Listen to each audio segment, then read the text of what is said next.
Ram Krishna Hari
Go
अमर आहा खरे की पहा खोटे हे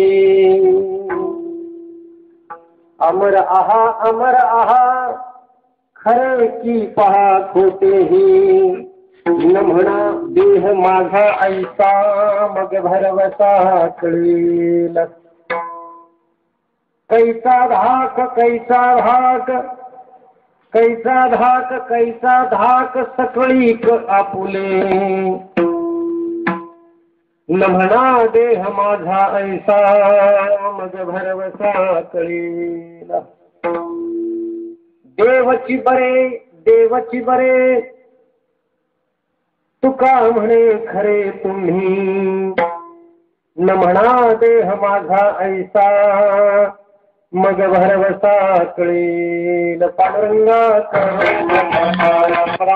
तेजस प्रत्येक प्रदेशं निघेंद्रादिदेवै सदा स्तूयमानं समाधिस्तमूर्तिं भजे ज्ञानदेवं नमो ज्ञानेश्वरा निवृत्तिउदारा सोपानदेवा मुक्ताबाई नमो त्रिभुवन पावनी आद्यत्रय जननी देवाची नमो सद्गुरो तुकया ज्ञानदीपा नमो सद्गुरु सच्चिदानंद रूपा नमो सद्गुरु भक्त कल्याण मूर्ती नमो सद्गुरु भास्करा पूर्ण कीर्ती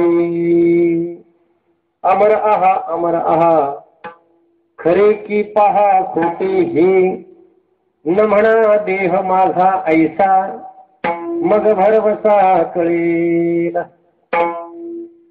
मुक्त कैवल्य तेजोनिधी भगवान श्री ज्ञानोबराय जगद्गुरु श्री संत तुकोबाराय आदी करून सर्व संतांच्या चरणी साष्टांग नमन करून ज्यांच्या स्मृती प्रीत्यर्थ पुण्यस्मरणार्थ दशक्रियेच्या पूर्वसंध्येच्या निमित्ताने या कीर्तनाची योजना आहे ज्यांना श्रद्धांजली आपण सर्वजण समर्पित करीत आहोत त्या वैकुंठवासी हरिभक्तीपरायण कोंडीबा विष्णू मुढे उर्फ दादा यांच्या स्मृतीस अभिवादन करून माईबाप श्रोत्यांना वंदन करून सेवेला सुरुवात करतो.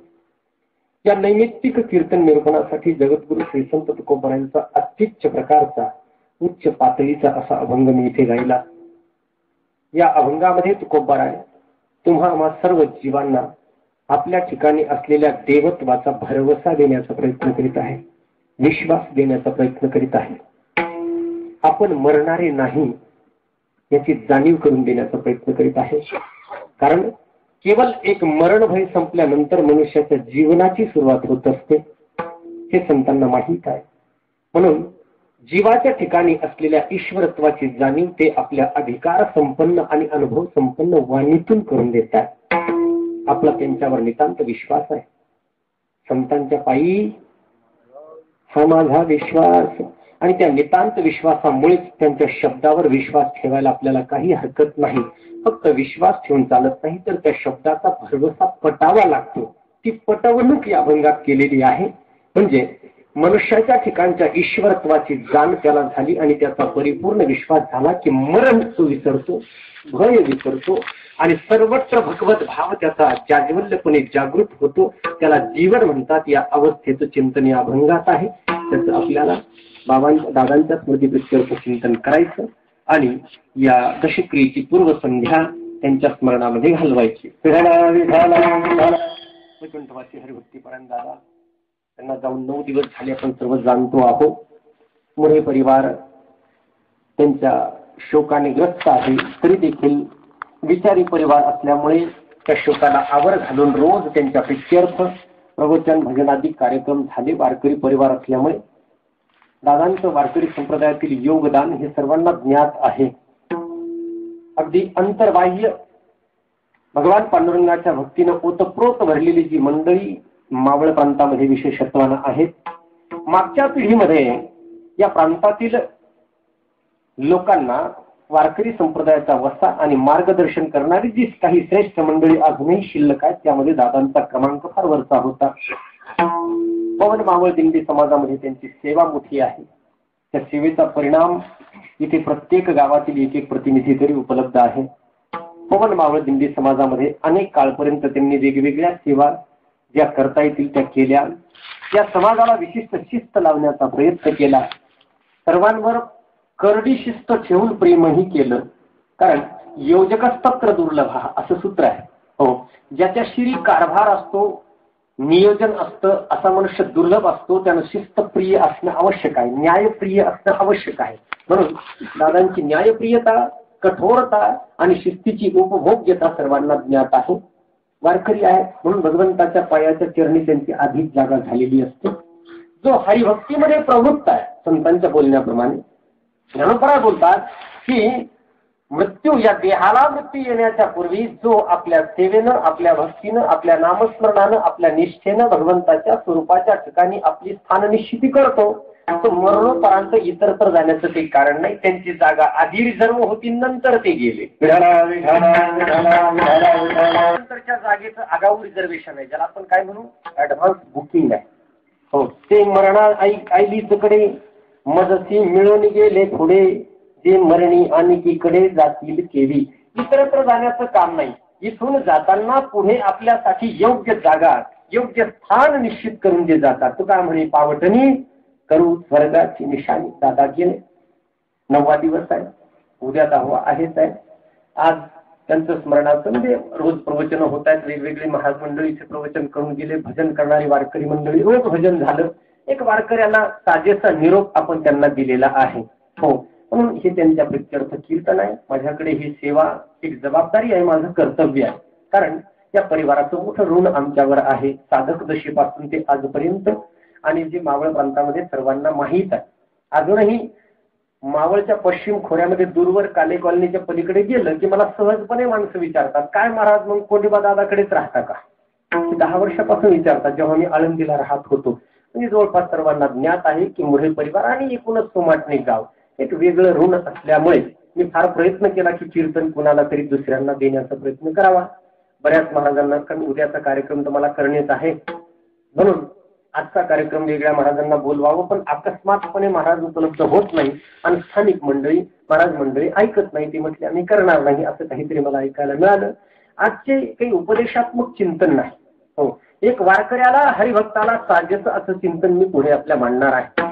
मृत्यू भय मनुष्य जीवनातील सगळ्यात मोठं भय आहे. दादांचं कार्यकाल संपला, योग्य वेळी ते गेले, त्याच्यामध्ये काहीही गैर नाही. माणसाला योग्य वेळी मृत्यू हा आलाच पाहिजे. हो, ती आवश्यक आहे. नव्हे मृत्यू किंवा मरण ही भगवंताची जीवावर असलेली सर्वात मोठी अनुकंपा आहे. काही अशा कल्पना करायचं काही कारण नाही. पण तुम्ही चिंतन करा की मरणच जर आलं नाही तर त्या जीवाचे होणारे हाल, त्याला होणारी कष्ट, त्याचा होणारा मनस्ताप, त्याची होणारी अवहेलना, प्रतारणा, या सर्व गोष्टींना तोंड देण्यापेक्षा योग्य वेळी माणसाला मरण यावं. त्यांच्या मृत्यू कालाचं चिंतन जर गीतेच्या पद्धतीने केलं तर उत्तरायणामध्ये आणि दिवसा मृत्यू त्यांना प्राप्त झालेला आहे. वास्तविकतः ही योग्यासाठी सांगितलेले काल आहे, ज्याला कालशुद्धी म्हणतात. हो, गीतेच्या 8व्या अध्यायामध्ये मरणाचा काल सांगितलेला आहे. मकर संक्रांतीपासून पुढे 6 महिने उत्तरायण असतं. उत्तरायणामध्ये मृत्यू आला शुभ मानला जातो, त्यातही तो दिवसा आला शुभ मानला जातो. ही सर्व लक्षणं आपण त्यांच्या मृत्यूला लावू शकतो. पण जो हरिभक्त आहे त्याला उत्तरायण काय दक्षिणायन काय, तो एकादशीला गेला काय, अमावस्येला गेला काय, या सगळ्या गोष्टी आपल्या क्षुद्र बुद्धीचे विचार आहेत. बाकी दुसरे याच्यामध्ये काही नाही.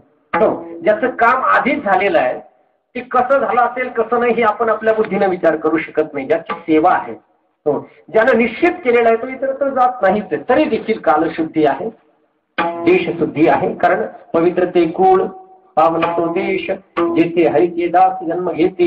हा प्रांत मूलतः शुद्ध आहे, त्याबद्दल काही प्रत्यवाय मानायचं कारण नाही. म्हणून सकल महाराष्ट्रातील धार्मिक माणसं पुणे जिल्ह्याकडे धावतात. याचा कृपा करून गर्व वाटू देऊ नका. हो, नाहीतर लगेच या वाक्यातून गर्वाची उत्पत्ती होऊ शकते. पण ते धावतात यासाठी की सर्व संत, वेळा म्हणे जाणून संत येते धावत प्रतिवर्षी. ज्ञानोबांच्या समाधी सोहळ्याला सर्व संत गुप्तपणे आळंदीमध्ये येत असतात. ही परंपरा ज्ञानोबांच्या पासून चालत आली. पण सर्व इकडे येतात त्याचं मूळ कारण हे आहे की पहिल्यांदा ज्ञानोबा तिकडून इकडे आहे. कधी कधी पुणे जिल्ह्यातल्या लोकांशी बोलताना चर्चेमध्ये मी खाजगीत बोलत असतो, आमचे ज्ञानोबा इकडे आले म्हणून तुम्हाला मान्यता मिळाली, तुकोबा ज्ञानोबांच्या प्रेरणेने संत झाले असं म्हटलं. मग लोक फार हुशार आहेत तुमच्याकडचे, विद्वान आहेत. मग विद्वान म्हणतात तुमच्या लोकांनी त्यांना सळू की पळू केलं म्हणून ते इकडे आले. मी म्हटलं तसं नाही, त्यांनी पाहिलं की मराठवाड्यातली लोक आता फार हुशार झाली, यांना फार शिकवायची गरज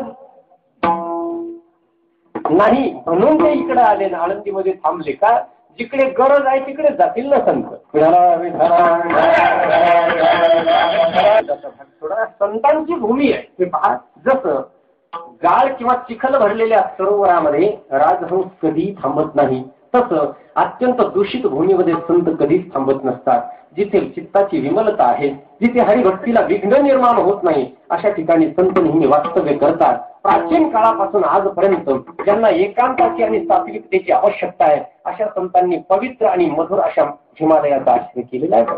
त्यामुळे मूलतः भूमी पवित्र आहे, त्यांच्यामध्ये राजांचा जन्म झाला. कष्टमय जीवन अगोदर गेलेलं आहे ते मी सांगण्याची गरज नाही. सगळ्यांचं जीवन जुन्या काळात कष्टमय होतं, प्रगती नव्हती. पण या सर्व परिस्थितीमध्ये त्यांनी आपली शुद्धता सांभाळली आणि त्या शुद्धतेचा परिणाम सगळ्या परिवारामध्ये आज दिसतोय. एक विशिष्ट प्रकारची सौम्यता, शालीनता, चारित्र्य संपन्नता. एक एक गुण मी काय वर्णन करू, तुमच्याच पुढे तुमचं गुणवर्णन करणं म्हणजे माझी भाकरी पक्की करणं असं समजू नका. पण गुणवर्णनाची गरज नाही. एक गुणवान सौम्यतेनं आणि शांतपणे जगणारा परिवार म्हणून सर्वत्र मान्यता आहे. आणि विशेषतः लोक लोभ आणि सेवावृत्ती हे दोन गुण दादांच्या पासून पुढच्या मंडळींनी जशाला तसे स्वीकारलेली आहे. लोक लोभ आणि सेवावृत्ती. हो, कधी कधी त्यांच्या सेवेचं इतकं अजीर्ण होतं की ज्यांची सेवा केली जाते त्यांनाही वाटतं की ही माणसं का असं वागत असतील. मला अनेक वेळा प्रश्न पडले, शेवटी मी विचार करणं सोडून दिलं, माझी बुद्धी थांबली. हो, कुठलाही व्यावहारिक विचार मनात नसताना आपलं नुकसान होतं का फायदा होतो हेही न पाहता कुणाहीसाठी या घरानं जितक्या पर लोकांना आधार दिला तितका मला वाटत नाही कुणी दिला असेल. हो, खंबीर होणार येऊ द्या, कामावाले येऊ द्या, कुठले येऊ द्या, महाराष्ट्रातले येऊ द्या, महाराष्ट्राच्या बाहेरचे येऊ द्या, तो कोण आहे, काय आहे, त्याची पात्रता काय आहे हे न पाहता निष्कलंकपणे आणि निर्व्याजपणे प्रेम करणं, गरजेला धावून जाणं, हे सगळं तुमचं मोठेपण यामध्ये नाही. उर्वरित जो परिवार आहे यांना या मोठेपणाची शिदोरी दादापासून मिळाली असं म्हणावंच लागतं. कारण आम्ही म्हातारी माणसं जगात फार पाहिली. हो, भिडीस करणारी पाहिली, आलेल्या माणसाला वेगवेगळे प्रश्न विचारून भंडावून सोडणारी पाहिली, अशी बरीच मंडळी आम्ही पाहिली. पण प्रत्येक व्यक्तीबद्दल प्रेम जे या अनुभवलेली काही कमी मंडळी आहेत, अशी मंडळी या कुटुंबाला जोडली गेलेली आहेत. जात नाही, पात नाही, नातं नाही, होत. अरे आपल्यावर तर सगळेच प्रेम करतील, काय न मला काय कौतुक आहे. एखाद्या आईचं आपल्या मुलावर प्रेम आहे, काही गौरव नाही. काय आईची मायान, काय आईचं वात्सल्यन, काय आईचं प्रेमन, काय तिचा मोहन, काय काही कौतुक नाही. बा हा तुझा नैसर्गिक स्वभाव आहे. हा नैसर्गिक स्वभाव चांगलं समजून घ्या. तुमच्या मुलांवर प्रेम करणं यात तुमचा काही मात्र मोठेपणा नाही. ज्याचा तुमचा काहीच संबंध नाही त्याच्यावर जर तुमचं प्रेम होत असेल तर मग मात्र तुम्ही पूजनीय आहात. एखादी गाय सुद्धा गेल्यानंतर वासरासाठी जागे तोडते, जे नाही ते करते, आगीतून सुद्धा पळते. जनावरांचा स्वभाव आहे. एखादी सामान्य शुनी समजते, आपल्या भाषेत त्याला कुत्री म्हणतात, जरा बेकार वाटतं. एक सामान्य शुनी, सामान्य म्हणजे अत्यंत गरीब असलेली कुत्री सुद्धा पिलं झाल्यानंतर वाघिणीसारखी आक्रमक होते. का? तिची मुलं आहे. स्वतःच्या मुलावर प्रीती करणं मोठेपणा नाही. आपल्या प्रपंचासाठी रात्रंदिवस कष्ट करणं मोठेपणा नाही. इतरांसाठी कष्ट जिथं सोसले जातात तिथं काहीतरी दिव्यत्वाचे गुण असतात हे मानायला कुणाची गरज नाही. ते सगळ्यांना समजण्यासारखं आहे. मी नेहमी सांगत आलो, तुम्हालाही सांगेल. तुकोबा बोलले, गायीच्या ठिकाणी फार मोठा सद्गुण आहे. एखाद्या गायीचं वासरू जर दुर्दैवाने मेलं तर शेतकरी काय करायचे, त्यातला मसाला काढून त्याच्यात भोसका भरायचे. पूर्वी त्याचा भोत तयार करायचे, भोत. मग तो भोत गायी पुढे ठेवला की त्या भोताला ती गाय चाटायची, जणू काय जिवंत वासरू आहे. त्या भोताला चाटून त्या भोतासाठी दूध सोडायची आणि तिथं कास दुधाने भरायचं. शेतकरी तो जो गाय पाळणार आहे तो तिचं धार काढायचा, अशी पद्धत पूर्वी होती. आता काही तसं राहिलं नाही. इंजेक्शन मारलं की दूध निघतं. आता तसं काही राहिलं नाही. पण आश्चर्य महाराजांना असं वाटलं की आपल्या वासराचा मेलेला भोत सुद्धा चाटते. किती मोठं प्रेम आहे, किती मोठं प्रेम आहे. त्याच्या भोवताला चाटून दूध देते, हा तिच्या ठिकाणचा चांगला गुण. पण तिच्या ठिकाणचा वाईट गुण सुद्धा तुकोबाराय सांगतात. जरी स्वतःच्या मेलेल्या वासराचा भोत चाटत असली तरी फार प्रेमळ समजू नका. दुसऱ्या गाईचं जिवंत वासरू पुढे आलं की शिंगानं मारते.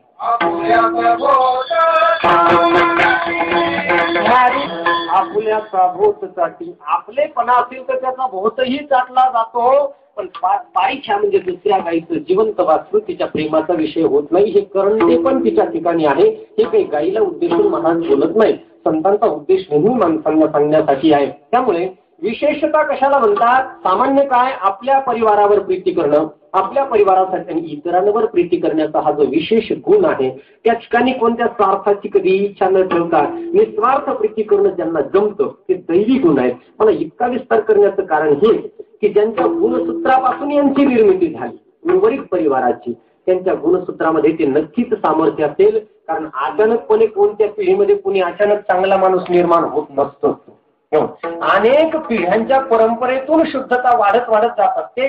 त्याला उत्क्रांती म्हणतात. कोणतेही चांगले गुण एका दिवसात कोणामध्ये निर्माण होत नाही. काल माणूस वाईट होता आणि आज लगेच चांगला झाला. एका वर्षात बिलकुल नाही, 10 वर्षात अजिबात नाही. पण अहो त्याच्यासाठी अनेक पिढ्यांच्या शुद्धतेची गरज असते, अनेक पिढ्यांच्या.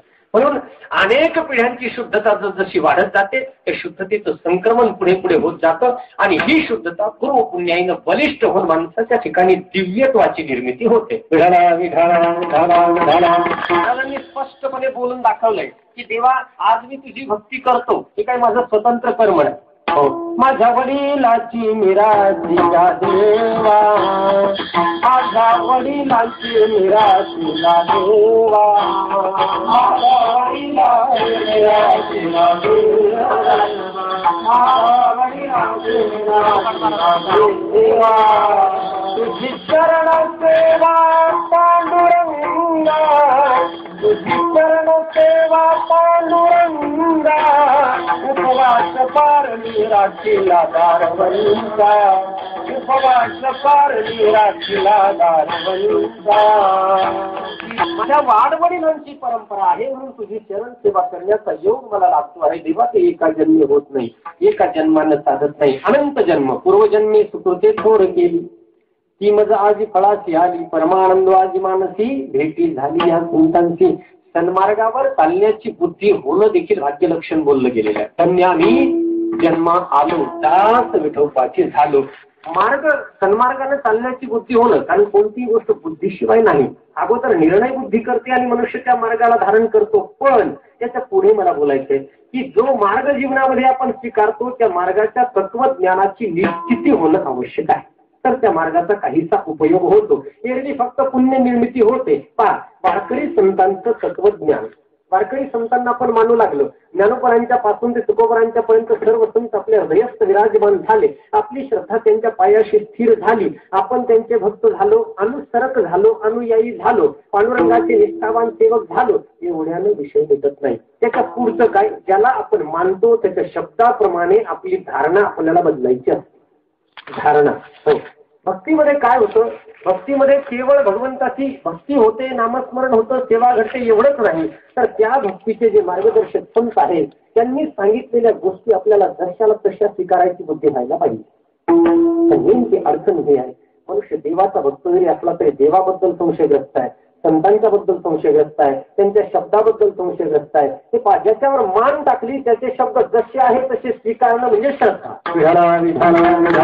श्रद्धेची व्याख्या आपल्याला सांगून जाईल. पुराव्या वाचून ठेवला जाणारा विश्वास म्हणजे श्रद्धा.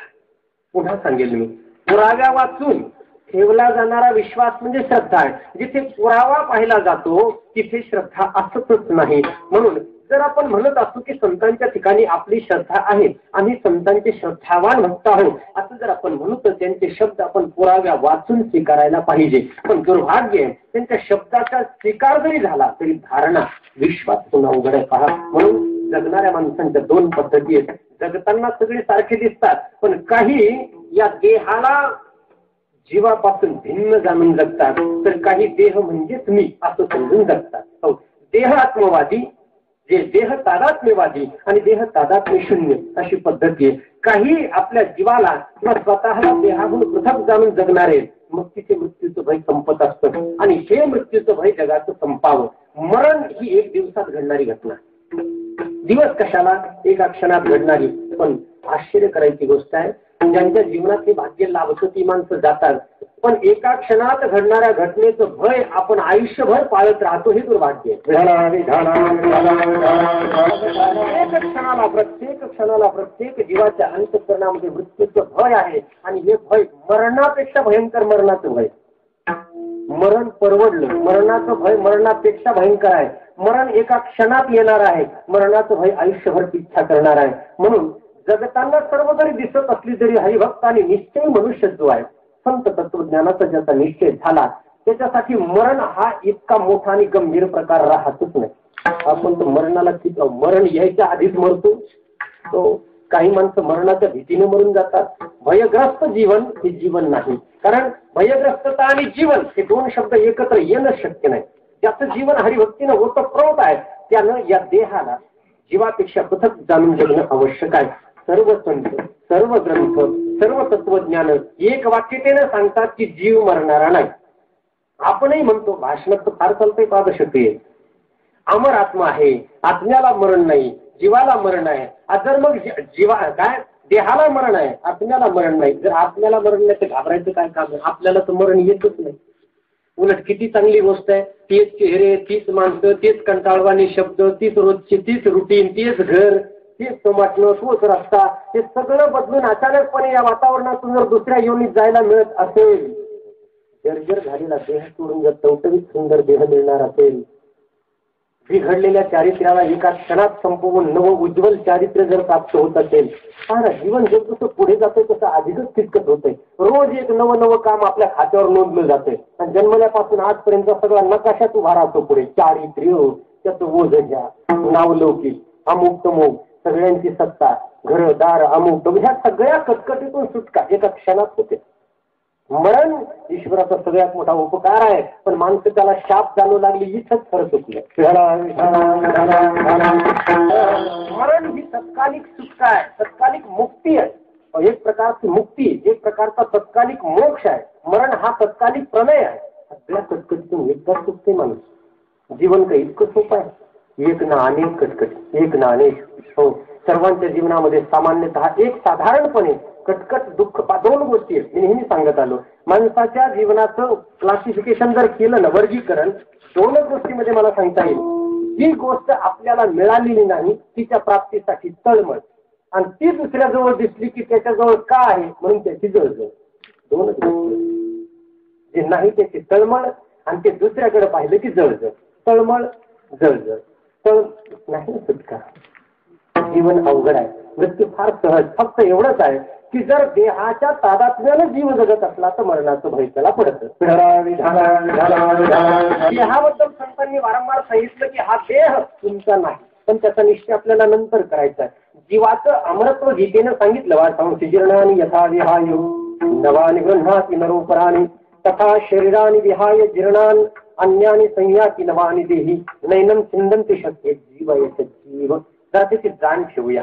धार्मिक मनुष्याचं लक्षण की जीव या देहामध्ये मी जो आहे तो परमात्म्याचं स्वरूप आहे याचं भान त्याला नेहमी असावं, याची जाण त्याला. धार्मिक मनुष्य कोण? की ज्याला तासात एकदा तरी जाणीव होते की मी जो आहे तो परमात्म्याचा अंश आहे. जीव तो आईच्या पोटात तयार नाही होत, तो येतो ब्रह्मांडातून. गर्भामध्ये जेव्हा गर्भ तयार होतो ना, तेव्हा त्या शुक्राणूच्या द्वारे त्याचा प्रवेश होत असतो. तो जीव ब्रह्मांडातून कुठून तरी कोणत्या तरी योनीतून येतो. त्या घरी काही दिवस राहतो. हे त्याचं राहायचं घर आहे. काही वर्ष, कोणी काही महिने, कोणी काही वर्ष, कोणी अजून, हे घर आहे राहण्याचं.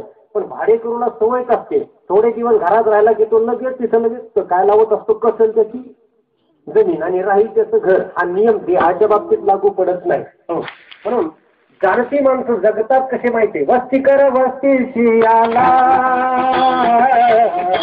वस्ती कर वस्तीशी आला, वस्तीशी आला, वस्ती कर वस्तीशी आला. रातकाळी निघून गेला, रातकाळी निघून गेला, जणू एखादा वाट सरून एखाद्या गावामध्ये मुक्कामी राहतो, रात्रभर विश्राम करतो, सकाळ घरी तुम्ही घेऊन जातो, तिथे कुळला वीट बसत नाही. हो, तसं माणसानं जीवन जगावं असं संतांचं सांगणं आहे. किती दिवस राहणं हो ना, कुळ कुठंच लावायचं नाही ना, देहाला नाही वेळ संबंधी यांना नाही, बोलेल मी आपल्याला पुढे. पण त्यासाठी जीवाचं अमरत्व जाणावर, जीवाला मरण नाही. हो, पण अडचण अशी आहे की जीव आपल्या मरणाच्या बाबतीमध्ये विपरीत निश्चय करून बसलेला आहे की मी मरणार आहे, मी मरणार आहे. तुम्ही म्हणाल हो, आणि तुम्ही आमच्यावरला कसं होतं, सांगणाऱ्याची मोठी पंचायत असते का? सांगणाऱ्याला अमरत्वाचं भान आहे का असा प्रश्न विचार तुम्ही तुमच्या वृत्तीला घाबरणार नाही का? काडी मात्र नाही तुम्हाला शब्द देतो आणि सगळ्यांना माहीत आहे. हो, सगळ्यांना बैठकीत सुद्धा मी दिवसभरातून माझ्या नावाचं चिंतन कमी करतो, मरणाची आठवण जास्त करतो. कारण जे अंतिम सत्य आहे कसं आहे, ज्या गोष्टीची सर्वात जास्त भीती असते त्याचं ध्यान करायचं असतं. प्रक्रिया लक्षात घ्या. भूताची जर भीती वाटते ना, काय करायचं, भूताचं ध्यान करायचं. चांगलं भूताचं चित्र आणायचं, ते लावायचं, त्यालाच पाहत बसायचं. हो, ज्याबद्दल जास्त भय आहे त्याचं जास्त चिंतन केलं की भय कमी कमी होत असतं. का जोपर्यंत डिस्कवरी चॅनल आपल्याकडे दिसत नव्हतं तेव्हा सापाची भीती जरा जास्तच होती. पण ते चॅनल दिसू लागलं, साप भरपूर दिसायला लागले, शेकड्यानं हजारानं, तेव्हापासून सापाचं भय जरा तरी कमी झालंय की नाही झालं? नाही झालं, व्हायला पाहिजे. ज्या गोष्टीचं भय आहे त्याचं चिंतन केलं की ते भय कमी होत जात असतं. मरण संपवता येत नाही, मात्र मरणाचं भय संपवून मरणाला जिंकता येत. आणि मृत्यू भय संपल्यानंतर मी बोललो जीवनाची सुरुवात आहे. ज्यानं मृत्यूच्या भयाला जिंकलं त्याचा प्रत्येक क्षण नुसता उत्सवासारखा असतो. त्याचं जीवन आनंदमय असतं, त्याच्या ठिकाणी भय नाही. कारण भयग्रस्त जीवनामध्ये सुखाची कल्पना चुकीची आहे. हो, एखाद्याला उद्या फाशी द्यायची ना, आज जर पंचपक्वान्नाचं जेवण वाढलं, गोड लागेल का? भय आहे. हो, पण मरणाच्या शेवटच्या क्षणीही जो प्रसन्न आहे त्याला खरा हरिभक्त म्हणावं. सध्या वारकरी संप्रदायामध्ये किंवा सर्व धार्मिक क्षेत्रामध्ये लोकांची संख्या काही कमी, हजारो लाखोंच्या संख्येने माणसं आहेत, पण सगळेच झालेले आणि भेदरलेले, निश्चय कोणाचाच नाही. हो, खरं तर जीवाचं अमरत्व जाणलं की मृत्यूचं भय संपतं ना, ते संपायला पाहिजे. मग मरण केवळ गंमत राहते आणि त्या मरणाचं भय संपावं हे संतांना वाटायचं. भीत नाही आता आपुल्या मरणा, दुःख होते जना न देखावे. तुकोबाराय म्हटलं, देवा माझा निर्णय झाला, मी मरणाला भीत नाही, पण लोक मरणाला भीतात, मला त्याचं वाईट वाटतं. मग जी गोष्ट घडणारच आहे त्याचं भय बाळगून करणार काय? ते भय संपवण्यासाठी जीवाच्या अमरत्वाचं चिंतन करा.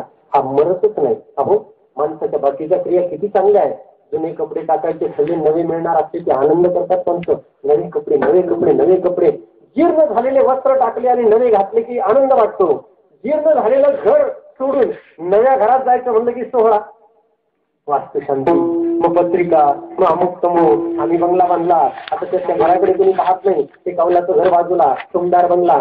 जीर्ण झालेलं घर सोडून नव्या घरात जाताना सोहळा, जीर्ण झालेले वस्त्र टाकून नव्या वस्त्राचा स्वीकार करताना आनंद. कोणतीही जुनी वस्तू टाकताना जीवाला आनंद होतो आणि नवी स्वीकारताना अत्यंत उत्साह असतो. मग जीर्ण झालेला देह टाकून नवा देह जर मिळणार असेल तर मरताना आनंद मानावा कधी? या वाक्याला कोणीच अनुमोदन द्यायला राहिली नाही. काय करावं मला कळत नाही. काल माणसाच मिळेल कशावरून? कोणताही मिळू द्या. हे पहा, देह कोणताही मिळाला तरी सुख सारखी असतात कुठे. उलट माझ्या मते मनुष्य जन्मापेक्षा इतर योनीमध्ये सुख जास्त आहे, कारण टेन्शन नाही. माणसाचा प्रॉब्लेम काय आहे? माणसाला टेन्शन जास्त आहे. चिंता, काळजी, शत्रू, मित्र, जवळचा, दूरचा. माणसाचं सगळ्यात मोठं दुःख जर काय असेल तर त्याच्याकडे स्मृती आहे, मेमरी. त्याला मेमरी त्रास करते. पहा, काही पण या डोक्यात पाठवलं की ते त्याला वारंवार त्रास देतं. इतर पशूंच्याकडे फारशी मेमरी नसल्यामुळे त्यांना टेन्शन कमी आहे. माणसापेक्षा सगळ्या पशु योनी सुखी आहे. त्यामुळे माणसातून जाऊन जनावरांची जरी योनी मिळाली तरी एक प्रकारे सुख असण्याचा संभव आहे. हो, तुम्ही कधी जनावर फारशी दुःखी असताना दिसणार नाही तुम्हाला, कारण त्यांना काही स्पर्धा नाही, टेन्शन नाही, काही नाही, काही नाही. हो, एका गोठ्यामध्ये जरी 4-5 प्रकारचे 2 म्हशी, 2 गाई कोणतेही तुम्ही बांधा, हो, ते जागेसाठी भांडत नाही, फार तर खाण्यासाठी तेवढे भांडतील. माणसाची मोठी अडचण आहे. इंच लढवू, इथून नाही तिथून तो, अमुक तो, आणि एका क्षणात बटन बंद होते, निघूनही जाते. हे सगळं तिथेच राहते.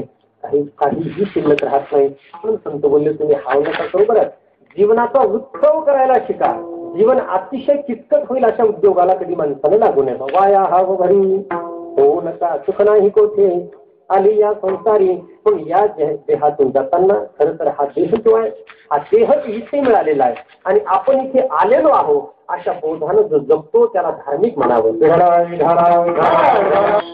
पण आम्ही बोललो की माणसाची सवय हो मृत्यू लोकांमध्ये आलं. आता एक लहान लेकरं पाहत नाही, लहान मुलाला कशाचा मोह नाही, कशाबद्दल आसक्ती नाही, काही नाही, कारण त्यांना अजून त्याच्या स्मृतीमध्ये त्याचा संग्रह केला नाही. संत ग्रंथ वेद सर्व तत्वज्ञान जीवाच्या अमरत्वाचा उद्घोष करतात. हा विश्वास व्हावा लागतो. अमरत्व जीव दिसलेला नाही पण आहे. हो आता दादा गेले, काळ सोडणार नाही कुणाला, देवाला सोडलं नाही काळानं, फक्त नेण्याची पद्धत वेगळी. हो प्रभरामचंद्राला न्यायला जेव्हा काळ आला तेव्हा सांगितलं चला तुमची वेळ झालेली आहे, चला. ते आदरणीय होते ना काळासाठी, काळ म्हणजे मृत्यू. हो त्यांनाही घेऊन जातो. शेषाला न्यायला आला, भगवान श्रीकृष्णाला सुद्धा काळाच्या आज्ञेनंच जावं लागलेलं आहे. येथे नाही उरवाले अवतार येरते पामर जीव किती, त्यांनाही काळ नेतो, फक्त नेण्यातला फरक आहे. हो एखाद्या मोठ्या नेत्याला अटक करायचं असलं की हे सत्तर जातं, तुम्हाला चालावं लागते आमच्यासोबत. डायरेक्ट हातकडे घालत नाही, त्यालाही नेतो, त्यांनाही अटक केली जाते आणि एखाद्या सामान्य भोरक्या चोरालाही अटक केली जाते. अटक एकच आहे, पद्धतीतला फरक आहे. हे काळाची सत्ता आहे, देवाची देखील सत्ता चालत नाही. निहाळी पावडा पसरला ते चवडा करुणी माझी वडा अपार घोष एकमेव काळाची सत्ता असं बोललं गेलं. बर आता या काळाच्या सत्तेमध्ये सगळ्यांना जात्यात जायचं होतं. कसं माहित आहे, दुसऱ्यावर आलं की आपल्याला वाटतं आपल्याला यायचंच निश्चित येणार आहे, कदाचित उद्या, कदाचित आता. सर्वात जास्त लक्षात ठेवण्याची गोष्ट जर काय असेल तर मृत्यू. दुसऱ्या माणसाला लक्षातच ठेवू नये, कदाचित आत्ता. कारण कधी घडेल ज्याचा नियम नाही अशी तेवढीच घटना आहे आणि नक्की घडणार आहे याबद्दल संशयच नाही. तर कुणी थांबणार आहे? थांबण्याचं राहतं तरी काय हो नंतर. पण आमच्याकडे मन आहे, माणसाने जीवन करावं पंक्तीत आणि मरण या उमटीत. पंक्तीत म्हणजे उमेदीत. जोपर्यंत आत गेलेली नाही, आबरू चाललेली नाही, हातपाय खटखटा वाजत नाही का, आवाज निरुद्ध होत नाही, चेहऱ्यावर सुरकुत्या वाढत नाही, नातवंड आप घेत नाही, तोपर्यंतच जावं, उमेदीमध्ये संपावं. हो ते उमेदीत संपणं ज्यांच्या भाग्यात आहे खरंच धन्य मानावेत ते. हो इथून जाण्याची तयारी केली की उमेदीत मृत्यू पण येऊ शकतो. यासाठी जीवाच्या अमरत्वाचा निश्चय होणं गरजेचं आहे. जीव मरणारा नाही का, जीव जातो फक्त. जाण्याच्या पद्धतीत फरक आहे. ज्याचा जीव मोहान देह आणि देहादिक वस्तूमध्ये जास्त अडकलेला आहे त्याचा जीव सहजासहजी जातो.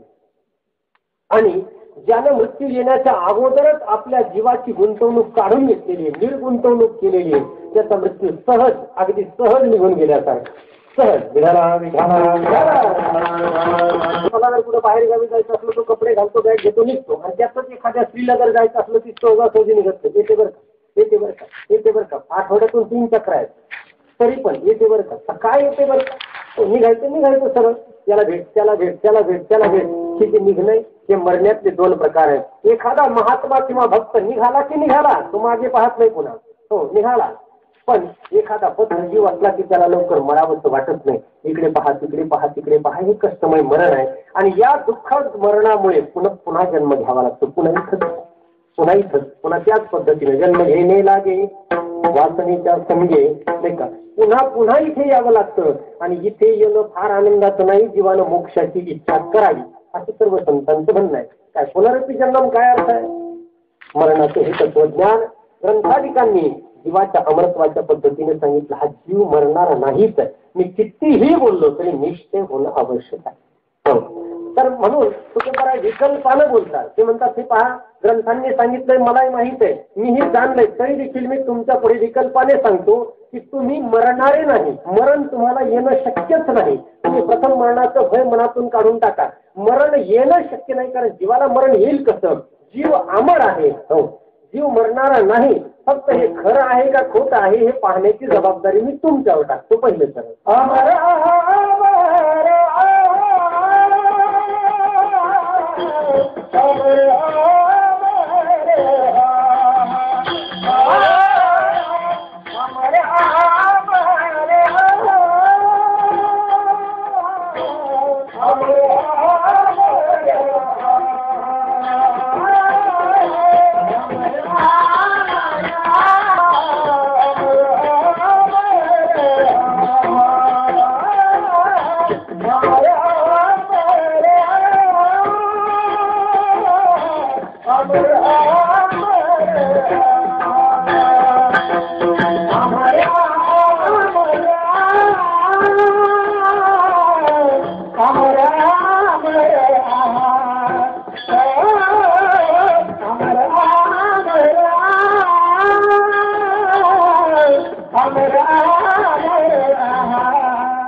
अमर आहात खरे की पहा खोटे हे आहा म्हणजे आहात तुम्ही अमर आहात दोनदा बोलले. कोणती गोष्ट दोनदा सांगितली की आग्रही प्रतिपादन, त्याला विरुक्ती म्हणतात.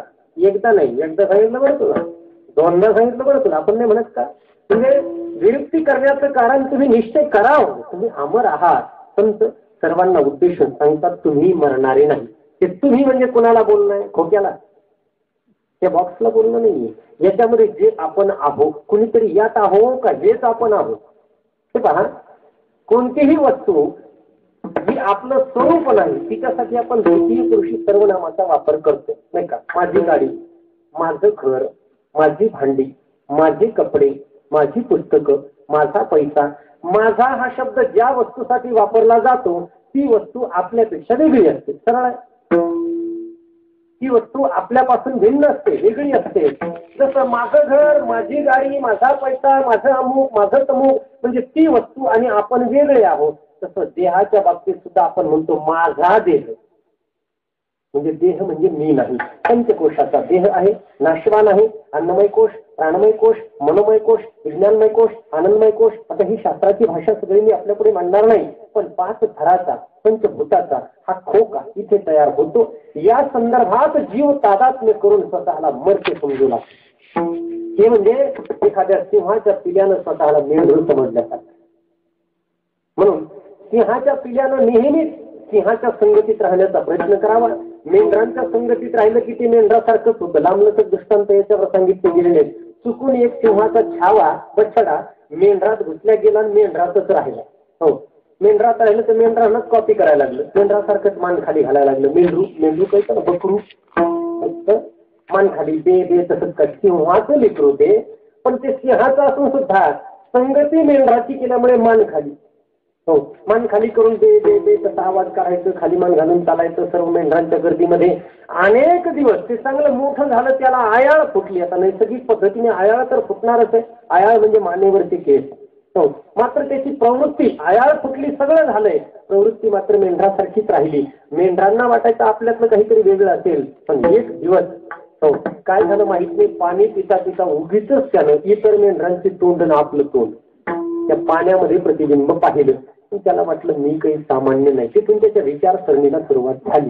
हो, आणि विचारसरणीला सुरुवात झाल्यानंतर कधीतरी त्याच्या अपघातानं म्हणा किंवा सद्भाग्यानं म्हणा, जंगलामध्ये मेंढ्या सरत असताना एक दिवस सिंहाची डरकाळी ऐकू आली आणि सिंह त्या मेंढ्यांच्या कळपावर धावून आला. तेव्हा सगळ्या मेंढ्या पळाल्या, पण हा काही पळाला नाही. याने पाहिलं आपल्यासारखाच दिसतो.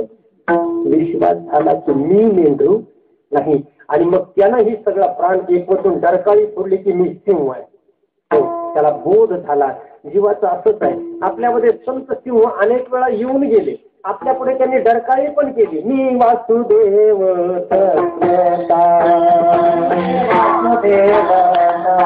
आम्ही अमर आहोत. तुकोबरा म्हणतात तत्वतः मी वासुदेव आहे. तत्वतः म्हणजे मूलतः तत्वदृष्टीने त्याच्यामध्ये जे तत्व आहे ज्याला जीव चैतन्य म्हणतात ते वासुदेवाचं भगवंताचं परमात्म्याचं स्वरूप आहे आणि मी तो आहे.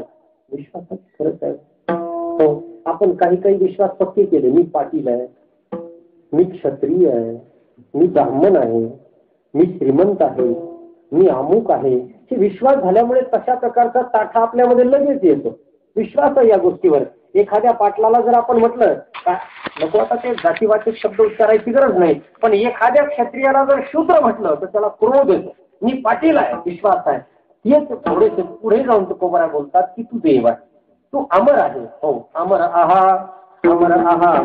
तुम्ही विश्वास करा. खरे की पहा खोटे हे काही विवेक आहे. हो, विश्वास करण्यासाठी काही अनुमान करावी लागत असतात. जर आपण मरणारे असतो तर मेल्यानंतर ज्या काही क्रिया आपल्या प्रित्यर्थ चालू आहेत त्या कोणासाठी?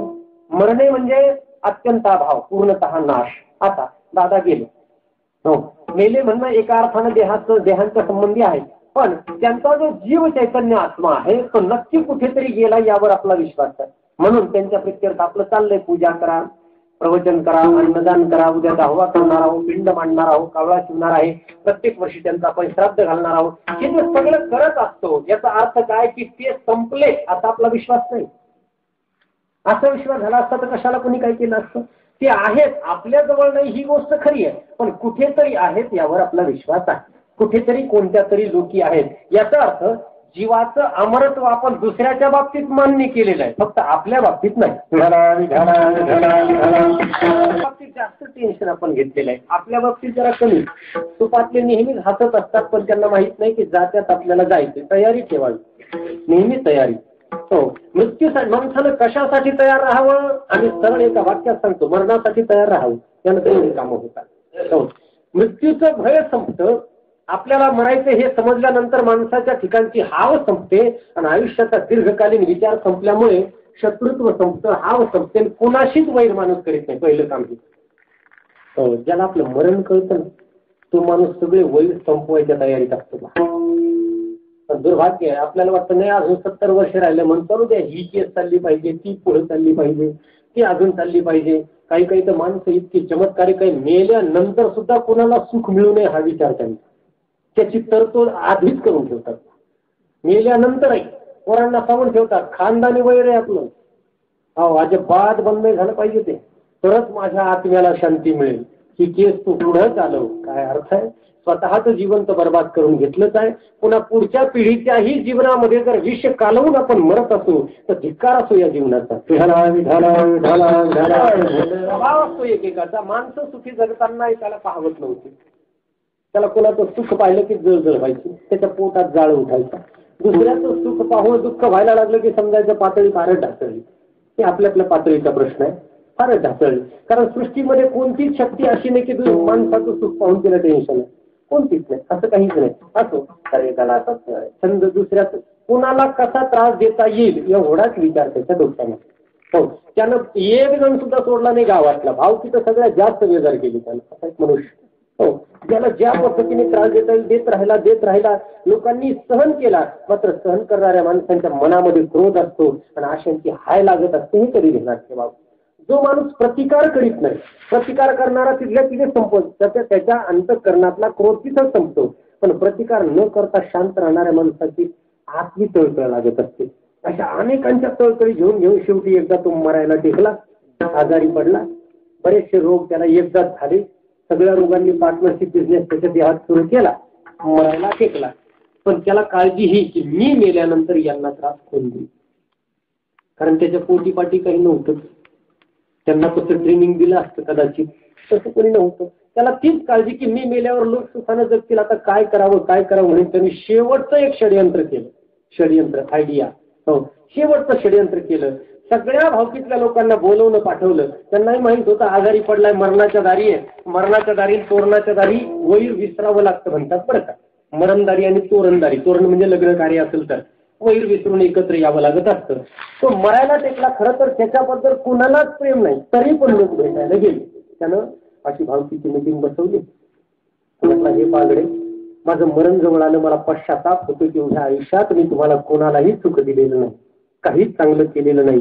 करता येईल तेवढं सगळ्यांचं वाईटच करायचा प्रयत्न केला. माझ्या आयुष्याचा काळ आणि बुद्धी मी तुमच्या वाईट करण्यात व्यर्थ घालवली. पण आता मरताना का होईना मला पश्चाताप होतोय. प्रायश्चित्त केल्याशिवाय मला मरायचंच नाही. माझ्या प्रायश्चित्ताची मला सोय केलीच पाहिजे. मला या पापातून सुटका माझी होणार नाही. त्यानं मोठं व्याख्यान झाडलं. लोकांना खरं वाटायला लागलं की याला आता पश्चाताप झाला. बरोबर, शेवटी का होईना त्याला जाणीव झाली. त्याने सांगितलं तुमच्या पाया पडतो, पण एक गोष्ट माझी ऐकायची, हो एवढं करा म्हणजे मला सुखानं मुक्ती मिळेल. म्हणजे काय, जेव्हा मरेल ना म्हणे अजिबात मला खांद्यावर न्यायचं नाही, बिलकुल माझ्यासाठी किरडी बांधायची नाही. तुम्ही सगळ्यांनी मिळून, माझी इच्छा आहे म्हणे शेवटची, पूर्ण करा. सगळ्यांनी मिळून काय करायचं, माझ्या पायाला रस्सी बांधायची म्हणे दोरी, आणि ओढत कुत्र्यासारखं घेऊन जा म्हणे. मी माणसासारखा वागलोच. हो, असं तुम्ही करा, मला शब्द द्या, मला वचन द्या. लोकही म्हटले आमची हीच इच्छा होती, पण तुझ्याच तोंडानं होतं तर होऊन जायचं. लोकांनी मान्य केलं. ठीक आहे, तुम्ही म्हणता तर आम्ही ते करू म्हणे. तुम्हाला या पापातून मुक्त होण्याचा एवढाच मार्ग जर दिसत असेल तर आम्ही तुमच्या मृत्यूनंतर तेच करू. त्यानं शब्द घेतला आणि काही 2-3 दिवसानं तुम्ही लोक जमले. चांगली रस्सी आणली हौसेनं, कारण त्रासच तेवढा केलेला, त्रासच तेवढा. हौसेनं लोक आले, त्याच्या पायाला दोरी बांधली आणि मग दोरीने ओढत ओढत ते प्रेत गल्लीनं घेऊन चालले स्मशानभूमीकडे. दुर्दैवाने तो रस्ता पोलीस स्टेशन करून जातो. पोलिसांनी ही प्रेत यात्रा पाहिली, त्यांनी त्यांच्या हयातीतही अशी प्रेत यात्रा कुठे पाहिली नव्हती. पोलीस बाहेर आले, सगळ्या भावकीच्या लोकांना गिरफ्तार केलं, आतमध्ये टाकलं, अटक. हो, कारण आपल्या देशामध्ये जिवंत माणसापेक्षा प्रेताची अधिक काळजी घेतली जाते. हो, प्रेताला राखायला 5 पोलीस, माणसाला राखायला नसतात एवढे. हो, ही असा गुन्हा आहे. प्रेताची विडंबना या कायद्याखाली सगळ्यांना आतमध्ये टाकलं. पोलिसांनी त्या प्रेताची विल्हेवाट लावली. आतमध्ये बसल्यावर भावकीचे लोक विचार करायला लागले, आपल्या कसं काय लक्षात नाही आलं की आपल्याला पोलीस होते. त्यात एक जण शहाणा होता, म्हणतो बाबा हो, तो जो मेला ना तो इतका बुद्धिमान होता की जाता जाता आपल्याला पोलिसात आज गेटात घालून मेला म्हणून. त्याने याच्यासाठीच ही युक्ती केली, नाही तर त्याला कुठलाही पश्चाताप झाला नव्हता. मेल्यानंतरही उद्योग करून गेला.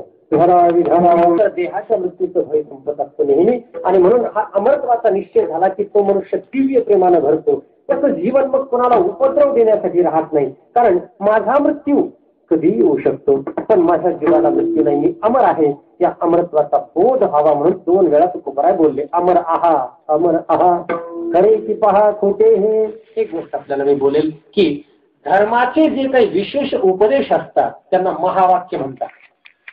विशेष उपदेश बरं का, बाकीचे सामान्य उपदेशाला काही अर्थ नाही. धार्मिकतेचा जीवनामध्ये फायदा काय व्हावा, आपली भक्ती, पूजा, ध्यानधारणा, अमुक या सगळ्या ज्या गोष्टी आपण करतो, धार्मिकतेचा पहिला फायदा व्हावा या अंतःकरणामध्ये कुठेतरी ईश्वर शक्ती विराजमान आहे, जे माझं स्वरूप आहे याचा निश्चय होतो. याच्यासाठी सगळ्या धर्मग्रंथाची प्रवृत्ती, याच्यासाठी ऋषीमुनींनी ग्रंथ लिहिले. तुम्हाला प्रपंच शिकवायसाठी नाही लिहिले. हे रामायण महाभारत वगैरे हे ग्रंथ असतील प्रपंचावर आधारित, पण त्यांना धर्मग्रंथ म्हणता येत नाही. रामायण आणि महाभारत हे धर्मग्रंथ नाहीत, यांना इतिहास ग्रंथ म्हटलं जातंय. जेव्हा वैदिक तत्वज्ञ जे वैदिक वाङ्मयाची रचना मोजली जाते तेव्हा 4 वेद, 6 शास्त्र, 18 पुराणाची रचना मोजली जाते. त्यामध्ये पुराण आणि रामायण महाभारत हे इतिहास या सदरामध्ये मोडतात. यांना इतिहास म्हणतात. हा एक प्रकारचा घडलेला इतिहास आहे. पण धर्मग्रंथांचा एकमेव उपदेश आहे. 4 प्रकारची महावाक्य, प्रज्ञानम ब्रह्म, अहम ब्रह्मास्मी, तत्वमसी, या सर्व महावाक्यांचा एकच हेतू आहे की तू जो जीव आहे ना तू मरणार नाही. हा वारंवार उपदेश केला गेलाय, याचा वारंवार अभ्यास त्यामध्ये सांगितलाय. जीव मरत नाही. हो, कसं जीवाला मरण येईल, काय संबंध आहे जीवाच्या मरण्याचा. आणि जर जीव जो आपलं स्वरूप आहे तो मरत नाही, याचा निश्चय खरा की खोटा आपला आपणच करायचा ना. अमर आहा, अमर आहा, खरे की पहा खोटे हे. अनेक अभंग संतांनी लिहिले अमरत्वाच्या संदर्भामध्ये. तुकोबाराय म्हटले, जीवन देखे मरण, हरी नवी चांदी जीर्ण, संचित प्रमाण भोगा शुभ अशुभार्थी. पण अडचण अशी आहे, माणूस जीवाच्या मरणाला भीतो का देहाच्या मरणाला भीतो, हा प्रश्न आता पुढे घेऊ. मरण येतं म्हणजे नेमकं कोणाला येतं असं आपलं म्हणणं आहे. त्याचं सगळ्यात अगोदरचं कारण आहे विपरीत निश्चय. हो, आपण देह म्हणजेच मी हा निश्चय करून बसलेला. मी म्हणजे कोण, एखाद्याला म्हटलं मी म्हणजे कोण, हे काय मी आहे ना, हा मी.